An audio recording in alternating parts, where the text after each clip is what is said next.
In this video, I'll show you how I installed these Baja Designs S2 Sports on the back of my 5th Gen 4Runner.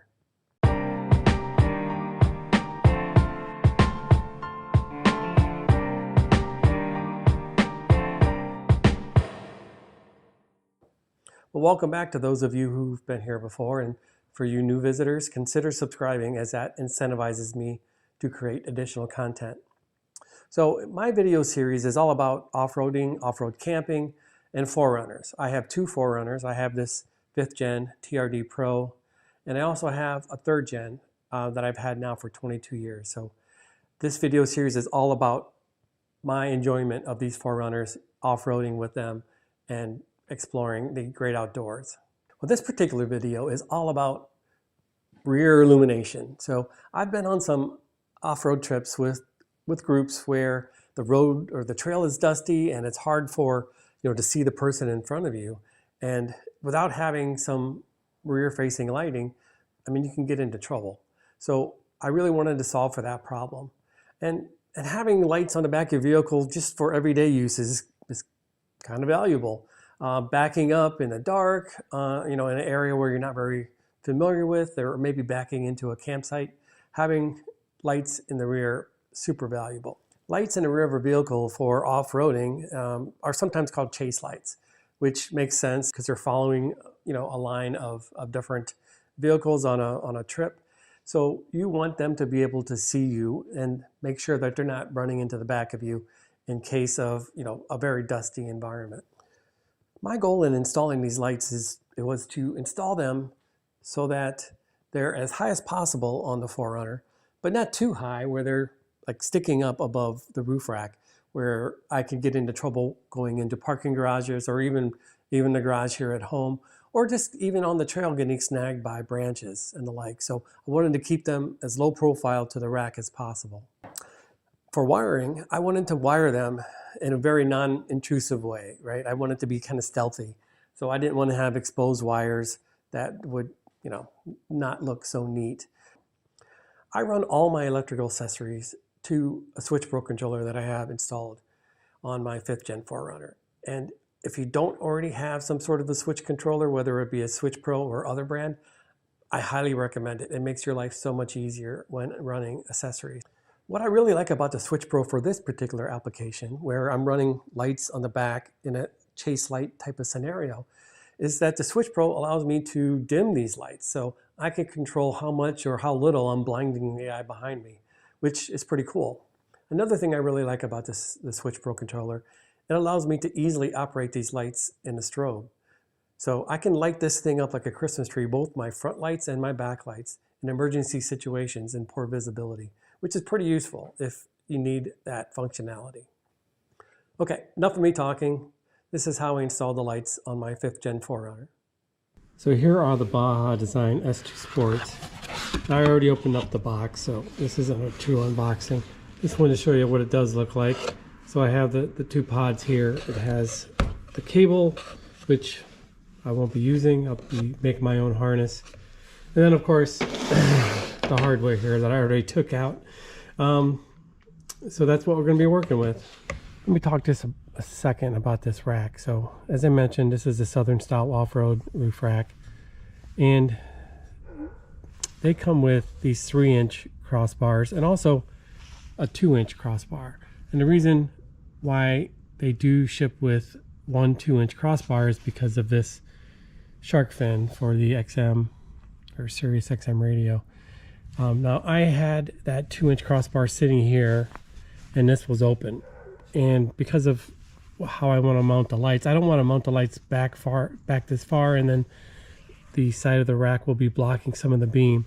I wanted to actually mount them back here, so I moved this 2-inch bar here, and I'm gonna probably pick up another 2-inch bar because I will be using it for some other things. So for right now, the 2-inch bar is here, and this is where I'll be mounting the lights.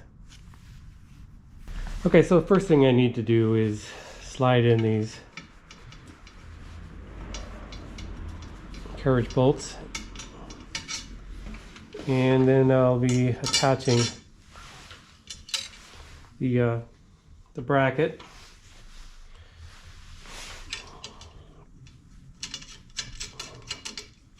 Won't be tightening these up all the way, just kind of snugging them up. Do the same thing on the other end.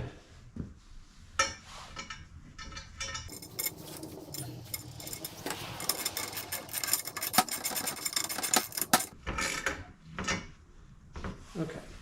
You can see this crossbar, this 2-inch crossbar has 2 channels. I installed the bracket on the bottom channel. I want to keep this light as low profile as possible. I don't want it to be hitting anything, you know, if I go into a low garage or something like that. So anything I can do to keep it lower, the better. So that's why I'm going to be installing it here on this lower channel. Just putting in the supplied carriage bolts here and get them in and get them snugged up.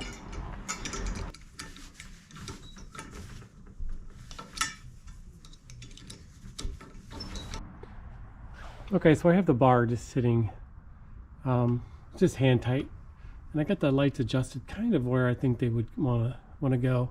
So as you can see, they're not sitting too much higher than the rack, maybe, you know, inch or half an inch or so.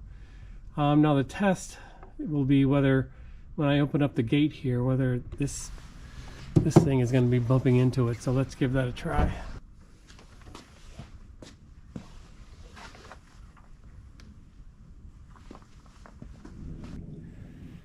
So there you go. Looks like I have about a half an inch, 3/4 of an inch. And this thing, you know, it doesn't go up any higher if I try to pick up on it. So I think that's going to work out really well. So next I'll be taking the crossbar back off, putting it in my heated garage, and then working on the wiring harness. Too cold out here to do it outside. This is the wiring harness that came with the lights. Now this isn't going to work for my application. For one thing, it's too short, and it's not really meant for a Switch Pro connection. So I'm going to be making my own wiring harness, and I'll be doing that with some 16 gauge wire. So what I plan to do is run this wire to my Switch Pro module under the hood, up the windshield on the driver's side, along the side of the vehicle on the driver's side, connecting to the back lights. I'll have another strand, or 4-foot section of the harness going to the passenger side, connecting that passenger side light. So that's what I'll be doing. So I have the 16 gauge wire. I have some crimp butt connectors that also allow me to shrink down for a watertight connection. And then to make it even more watertight, I have various shrink tubing that I'll be using. From a tools perspective, just a stripper and some crimpers, my heat gun, and some wire ties and things like that. So that's what I'll be using. So as I mentioned, I wasn't going to film the wiring. I'm going to show you how I wired it. So this is the passenger side light, and you can see I cut off the connector that came with the lights, and to try to keep this as low profile and kind of stealthy as possible. So I have it going along the side of the rack into the channel of this crossbar, and as you can see, it's all shrink tubing here covering the connectors. Then it slips into this channel, and then I have some plastic strips that keep that nice and tucked in there and secure and invisible as it goes across the side of the vehicle. Now once it gets to the driver's side, this is where I make my connections. I have the light here on the driver's side, and I have the two wires coming together and then feeding the wire that's going down the length of the vehicle. So a different view here. There's the passenger side, here's the driver's side. Here's where I've made the three-way connection, and then the wire is fed down this rain channel, and pretty much invisible. You wouldn't even know it was there, running down to the front. And then once I get to the front, it goes down this little channel here in the windshield and down into the engine bay.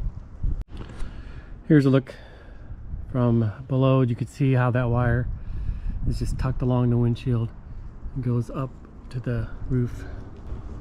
So in the engine bay now, and this is a wire coming in down the windshield, I have it secured here with a wire tie going in and then connecting to my Switch Pro controller.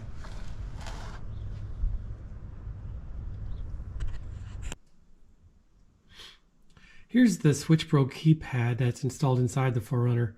Just wanted to show you where I had my chase lights configured here. I used the button on the bottom left-hand corner. I can control the Switch Pro on my phone. There's a Switch Pro app. So even with the car off, the Bluetooth is active for 8 hours. That's how I have it currently configured. So I have the rear chase lights here, and if I just hit that, you can see that they turned on. Now, as I mentioned early on, there's some cool functionality here. If I just hold this button down, you can see that the dimness, the light dims. There's like, it toggles, 100%, 50%, or maybe 30% or whatever. So I can control, the brightness of that light, which is super cool.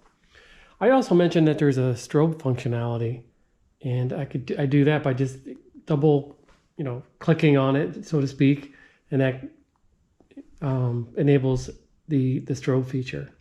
I can do all of this from within on the keypad in the 4Runner as well, but I just wanted to show you that I can do this on my phone. I hope you found this content useful. If you have questions or comments, just put them in the comment section below. As always, consider subscribing to my channel, as that incentivizes me to create additional content. Thanks, and we'll see you next time.